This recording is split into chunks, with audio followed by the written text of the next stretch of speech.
2024, Good Times, Weak Men, and the Secret Sauce of Globalist Wickedness. This is authored by James Howard Chrysler via Chrysler.com on Zero Hedge. Do you even dare look? Forecast 2024. I've also lost patience with the Sharia of the political left taking over the entire system, says David Cullum. Historians of the future, flash frying peccary testicles and mosquito paws over their campfires, will wonder how the archetype shining city on the hill of America's storied yesteryear got transformed into the roach motel that our country has become in the threshold of 2024. Will they be as stupidly bewildered as in our time, the faculty at Harvard, editors of New York Times, or the directorate of the CDC, or will they figure out the score by then? Which is, the nauseating state of nation is being driven by a cohort of our fellow citizens lost in an evil crypto-religious salvation rapture that veils their own self-disgust, moral failure, peevish discontents, petty hatreds, willful profanations, compulsive lying, sexual depravity, fraudulence, venality, cupidity, and all-around want of boundaries. They are wrecking the country on purpose, led by their chosen figurehead, Avatar, and the horses of many different colors he rode in on. The people running things, yanking the levers of power, managing the malign weapon they have made of government, and the law and schooling and medicine, etc., have got to be turned out and hard. Not a few should find themselves in the courts and with proper and fair adjudication be conducted to prison, perhaps even to the special room where their lives of wicked are ceremoniously concluded. You may legitimately ask, does America deserve what it's getting? Well, you know what the old maxim about hard times make strong men bring good times make weak men. Our national quandary is certainly a case of that, plus the manifestation of well-known terrestrial cycles, for example, fourth turnings, plus the workings of emergence as dynamics involved in all this sort themselves out, topped off by the secret sauce of globalist wickedness, with the aim of severe population reduction and asset stripping of Western civilization for the benefit of that money-grabbing globalist transhuman technocrat rat pack. My natural inclination, is a kind of allergy to paranoid schemes, but one does survey the scene with wonder at how superbly coordinated the fuckery has been. Much of the world locked down simultaneously for the COVID, the global mass vax campaign, the fiscal lunacy accompanying central bank shenanigans, the broad-based censorship operations, the capture of the news media, and the warmongering. So the country is in the toilet, and it's our job in 2024 to make sure it doesn't get flushed all the way down the pipe.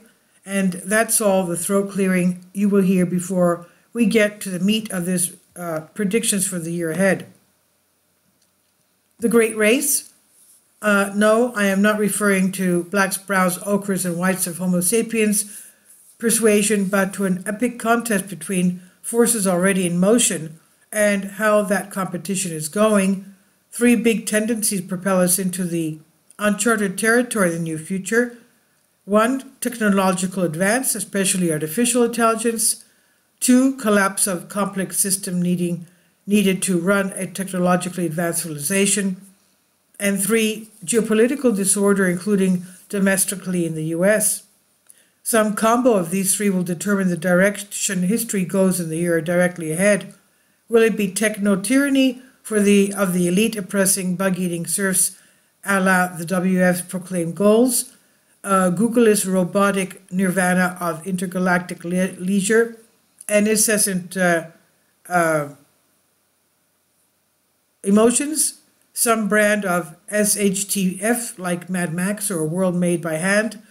A war of all against all, or maybe just some against some, or only more of the same, tiresome, inconclusive, morbid, grotesque. Mystery mutts on the loose? The U.S. under Biden has lost its military credibility, its economic power, and its moral authority, we must wonder if we're susceptible to being overrun and possibly even occupied by our adversaries. Of course, the first duty of any government is to defend the country's sovereign territory. Homeland Security Chief Mayorkas is allowing more than 10,000 illegal aliens crossing the Mexican border each and every day. Most of these characters are military-age men, 90% of them lately from places other than Latin America, quite a few from China. Now, we don't bother vetting them anymore. We just give them cell phones, debit cards loaded with $5,000 of walking around money, and plane tickets to wherever they like. They're not here to make moo goo gai pan or trim privet hedge. What do you think might happen in a setup like that? Predictions? In 2024, things are going to blow up around the U.S. Infrastructure, power plants, transport hubs, public places, bridges, monuments, you name it. If you can sneak people, and fentanyl across the border, you can sneak Semtex and C4 plastic explosives over, and the electronics are easy to get in country. I would not rule out fissionable material either, or stuff that can be used as a dirty bomb, the conventional explosion that disperses dangerous radioactive material when it blows. I'd also expect groups of trained migrant men with weapons and so on to be shooting up places. We underappreciate the amount of mayhem you can kick off with small arms. The energy picture. Oil still matters a lot. 90% of the new oil in America after 2008 came from fracking. It was a mighty operation, and we are at a new all-time production peak in the U.S. of just over 13 million barrels a day. That's a lot of oil, quite an achievement, but it's sending a false signal. Also note we'll consume about 20 million barrels a day. Of the several fabled shale oil basins in America, only the Permian Basin in Texas is not in decline, and the situation there bellies what the big numbers imply. Individual well production is going down at an alarming rate. Even while production is massive for now, we're draining the remaining sweet spots as fast as we can, drinking the milkshake through more straws, driving the shale industry closer to depletion. We're going to fall away from peak production much more rapidly than 15 years it took to get there. All that prior shale oil production is done using money borrowed at much lower interests. America has entered a debt crisis. One way or another, the easy investment money for fracking is gone.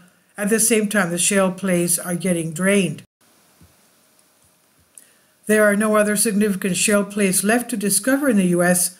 outside of the already declining Bakken, Eagle Ford, and still booming Permian. The marine-type shale formations that made fracking feasible in the U.S. are much harder to find elsewhere in the world, and the capital to explore for them is diverted all over Europe into cockamamie green energy schemes that have already failed. Germany had to revive coal production for electricity after the U.S. blew up the Nord Stream pipelines to weaken Russia. At the same time, Germany's big wind and solar initiative crapped out. Meanwhile, the geopolitical realignment of the now enlarged BRICS coalition has set in motion many significant changes in economic relations between countries that will affect global oil distribution. Saudi Arabia is dissociating from its cozy former hookup with the U.S., including its embrace of the U.S. dollar for oil sales, the petrodollar, which had until very lately helped stabilize 1. Global distribution of oil, 2. The U.S. dollar's position in the world reserve currency, and 3. Relative peace in the pivotal geography of the Middle East, including the Red Sea, the Suez Canal, the Persian Gulf, the Mediterranean, etc. We're seeing the first stage of that instability right now as the lowly Yemeni Houthi rebels threaten Western shipping coming out of the Red Sea and out past the Horn of Africa. Also, obviously, the absurd Ukraine war shifting Russian oil and gas export flow from Western civilizations to other BRIC nations. In short, a fateful new game of musical chairs with oil is underway, and Europe can't seem to find a seat to park its sad old rump in. American shale oil production has been an amazing parlor trick that's now coming to an end as it serves into decline in 2024. Additionally, the ideologue maniacs have drained the Strategic Petroleum Reserve, which is supposed to tide us through great national emergencies and war. And the same idiots have shut down pipelines, designating public lands off limits for oil drilling, and burdened the country with similar unrealistic Green New Deals, alt energy schemes like the policies pounding Euroland down a new medieval rat hole. Oil still matters a lot. It drives every aspect of our so-called advanced economy. We've been pretending that it's possible to shift easily from oil to alternative energy, and that fantasy is now dissipating. Nuclear is both capital intensive and dependent on social stability, and the global debt bubble will disorder capital flows while it stimulates social chaos. Nuclear power plants also take years to site, permit, finance, and build. Apart from the NIMBY opposition they provoke, we're about out of time and capital for a new nuclear program. 2024 is the year that Americans who are still capable of paying attention realize we're steaming into true postmodernity, not the skull-fogging inanities of art world, but rather the end of a precious comforts and convenience of daily life. Abundant food, central heating, hot water, lights, and appliances on command, happy motoring and the suburban matrix it built, yellow school bus fleets, airplane travel, theme parks, blue light special shopping, and everything else. It's not all going to fall apart at once, though an electromagnetic pulse attack could do it, and we've already been witnessing the slow decay of many supply lines and services that Americans formerly took for granted, like getting a certain car part you needed, or a doctor's appointment in under 2 months, or an airplane flight that is not some kind of existential trauma. But in 2024, we'll see noticeable failures of systems for providing the things we're used to getting, which is being aggravated greatly by the flat-out incompetence of people employed at everything, anywhere. Surely you've noticed. And this is on Zerhedge, authored by James Howard Kushner. Please leave your comments. Thank you for your support. Kindly support my Patreon account. The daily posts are 5 videos daily, and they are totally different from what I have on my YouTube channel. Thank you so much for your support and that you find all my content so interesting. You'll find the Patreon account details in the description box below.